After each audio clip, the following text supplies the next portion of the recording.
nimuhorane umukama yongera ahorane nawe. ibyo dusoma mu njiri nyeranda nk'uko yanditswe na Matayo. Birasa mukama.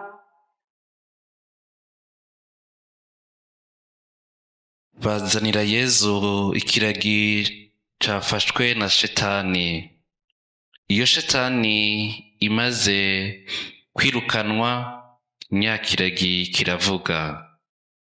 Abari aho barumigwa bati, ni ubwa mbere tubonye ivyo muri Isirayeli.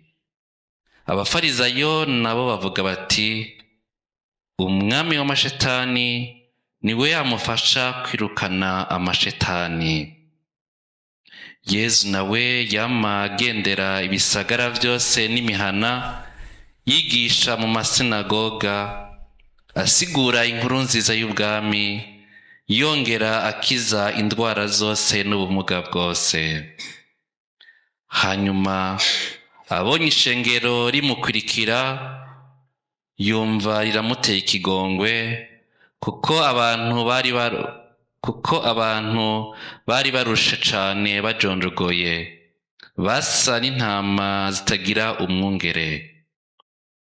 Araheza abarira abigishwa biwe ati, ivyimburwa ni vyinshi, yamara abakozi ni bake.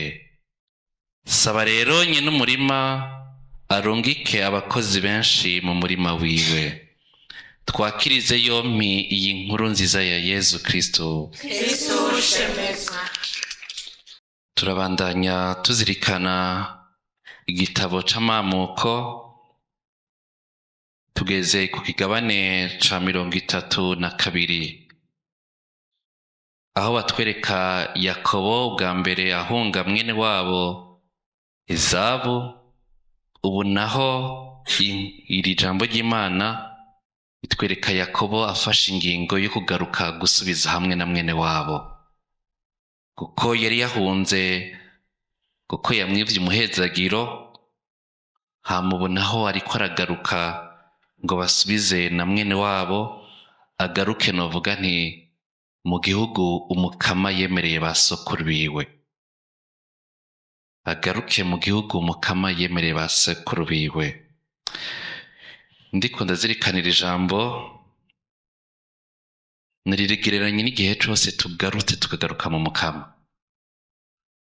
Igihe cose dufashe ingingo tukavuga ati, reka dusubire iwacu, reka tugaruke ku Mana yacu, reka tugaruke mu gihugu cacu. Kugaruka mu nyunga z'umukama, kugaruka ku mukama yadukunze akaduha vyose, kuko kuja kure yiwe novuga ntari kwangara, ari kuja gukorera nyaringa, ari kuja guta umwanya. Ariko kugaruka mu mukama, gusubira mu bunywanyi n'umukama, aribwo buzima bw'imyaka yose. Kugaruka mu Mana bavukanye, hari ingabirano nyinshi turonka. Ubwa mbere turahindurwa izina, turahindurirwa izina. Ubwa mbere ijambo ryatubwiye iti yitwa Yakobo, ariko amaze gufata umwanya akagaruka, umukama yamwise Isirayeli.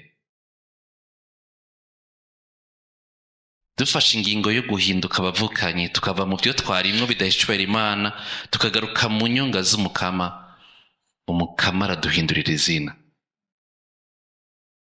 Kanatsinda abamwemeye bose yabagize abana b'Imana, abamwemeye bose yabagize ingoro za mutima mweranda, abamwemeye bose yabagize ingingo za Kristo. Igihe dufashe ingingo yo kugaruka mu mukama, ivyacu vyose tukabiragiza umukama, ugushaka kwacu n'ivyiyumviro vyacu bikagengwa n'Imana, umukama araduhindurira izina. Araduha izina novuga nti ribereye ikibanza turimwo. Yakobo araraye ahejeje kuronka umuhezagiro w'umukama, umukama akamuhindurira izina, hari vyinshi bica bihinduka. Mwumvise ko ikibanza yarimwo yaciye acita Penueli, bisigura mu nyonga z'umukama. Umaze gufata ingingo yo guhinduka, ukumva ko ivy'iwawe ari umukama yobigenza, novuga n'ivyo ubayemwo birahindurirwa izina. Hari iyindi novuga nti iyindi ndabo nshasha uca uronka. Hari iyindi novuga nti ibindi vyiyumviro bishasha umukama aca gushiramwo. Kugaruka ku mukama rero bavukanye, turahindurirwa izina n'ivyo tubayemwo vyose, naho turi hose hagahindurirwa izina.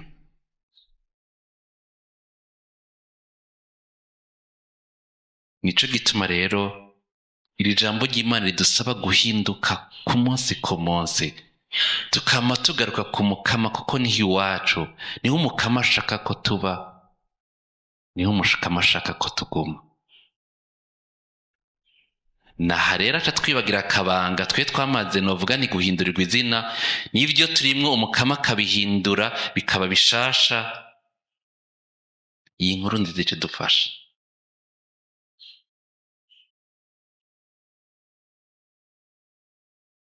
Aba bafarizayo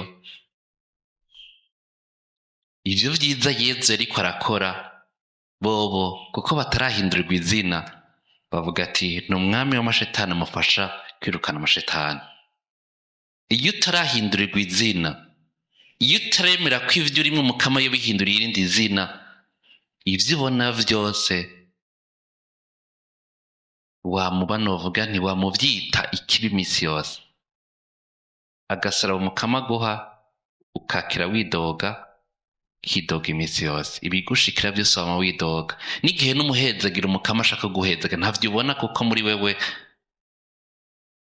ukwama novuga nti kwidoga gusa, kubona inabi gusa, kuko umukama ntaraguhindurira izina, nturagaruka iwe waguhindurira izina, nturazi wiwe novuga nti mu vyo ubayemwo n'ivyo uriko uracamwo vyose wabihindurira izina. Naha rero bavukanye aca tubwira ati ivyimburwa ni vyinshi, ryamara abakozi ni bakeya. Twe twamaze guhindurirwa izina, twebwe mu vyo turimwo umukama yamaze novuga nti kuvyitira irindi zina rishasha, usanga tutabigendera. Naha rero abo twigiyeko, abo twomenyesheje inkuru nziza, twebwe umukama bashaka ko aduhindurira izina, akaduhindura ibyo tubayemo, ngo aduhe ubutumwa ngo dukwize hose inkuru nziza, usanga abatubona bataninahaza Imana, kuko natwe tuza mu isengero, inyifato n'ingendo yacu si abamenye ijambo ry'Imana, si abakiriye Yezu. Usanga aho dukorera n'aho tubaye, abatubona twambaye amashapure, dufise n'ijambo ry'Imana mu ntoki, babona ata Mana dufise, babona Imana itigeze iduhindurira izina. Turi mu isengero turi abakristo, turi ku kazi turi abapagani.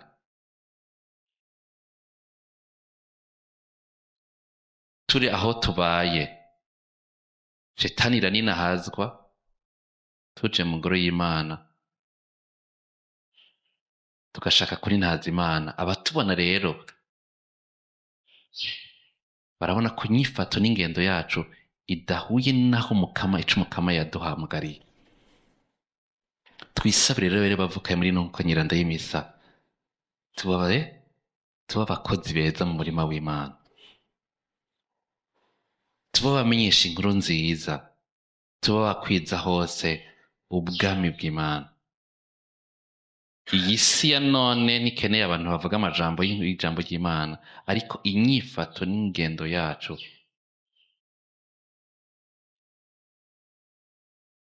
yotuma bavuga ati ujya muntu agenza ate, burya bwenge no kwifata kujya bikura hehe.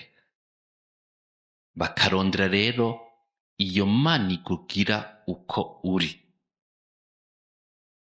Inyifato n'ingendo yacu bavukanye yotuma igihugu cacu, isi yose ihinduka gusumba amajambo twovuga.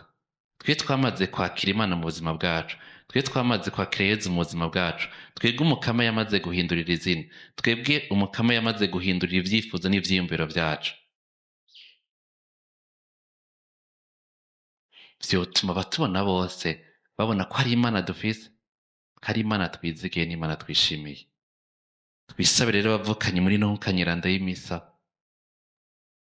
twakire novuga nti izina umukama yaduhaye, twakire n'ivyo umukama ashaka ko tubamwo, hama abatubona bose bashobore kwakira inkuru nziza ya Yezu Kristo.